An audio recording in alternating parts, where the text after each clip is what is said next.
Have you ever had one of those shifts that drains so much energy out of you that you found yourself just dragging to the car? And once you finally made it there, you just sat there in your vehicle. You didn't touch the key, you didn't want to turn on the radio. All you wanted to do was just sit there in that parking deck or that parking lot in silence because you were too tired, too exhausted to even think about the next thing you had to do.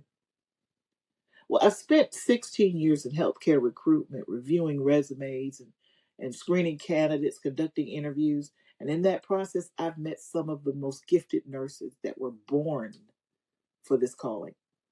But I've also had the experience of witnessing their burnout before they even had a chance to hit their 3 year mark. And it's something how we talk about resilience, but we need to talk about the fact that you were never designed to be a super nurse. No, you're not able to carry the weight of a shift by yourself in a single bound. Today we're studying a piece of ancient wisdom from Moses' father-in-law, Jethro. Now, Moses was considered the greatest leader of his time, but he needed this wake-up call. The work is too heavy for you. You cannot handle it alone. This valuable piece of advice that Moses received hopefully will be a blessing to you too. Because in this video, we're going to break down why you may have been feeling like you're falling and failing. Instead, let's talk about how to escape the super nurse trap. Start finding the rest you were created for. Exodus 18, verse 17 says, "What you're doing is not good," Moses' father in law said to him. Now let's look at something key in verse 18. "You will certainly wear out both yourself and these people who are with you because the task is too heavy for you." Now, watch this. You can't do it alone. This is the Christian Standard Bible. And in this scripture passage, this is not a pep talk from Jethro to Moses. This is a structural change, a structural shift. Now, how do we apply this to a busy clinical unit, or how do we put ourselves back together after we feel like everything is falling apart? Starts with delegation.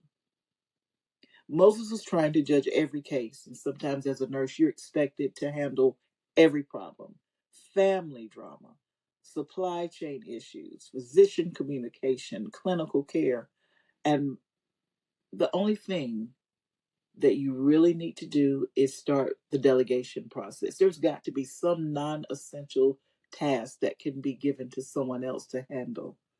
Because if you're always bogged down by the non essentials, how will you have time to lend yourself to the essential care of your patient?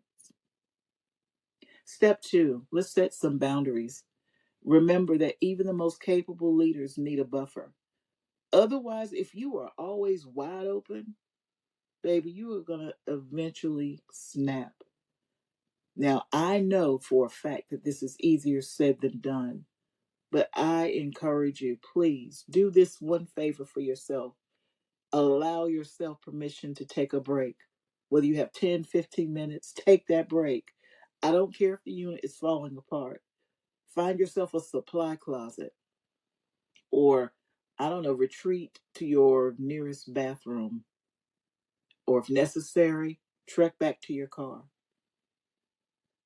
You might even want to put your phone on Do Not Disturb. Maybe grab an affirmation card and never forget the power of prayer, a simple breath of prayer. And don't worry, in this process, all you're doing is recharging your battery for your patients. You're not abandoning them. Now, let's look at the last step, the power of connection. The principle of connection says from Ecclesiastes that two are better than one. Now, remember, you were never meant to be a solo practitioner of emotional labor. So allow the Lord to lead you to one person on your floor. Could be a tech, a charge, a fellow nurse. I don't know, anyone who gets it. I'm not talking about a therapy session, just a 30-second sanity check. Another way to avoid the super nurse struggle. Because when you verbalize that a day is too heavy, You take the power away from the burnout, and eventually you are bettering your community, not just your patients. Listen, you're not a failure because you're tired. You are a human being who has been trying to do the work of a team all by yourself. And I hope these tips will help you escape the super nurse trap and help you find the rest that you need and the rest that you deserve.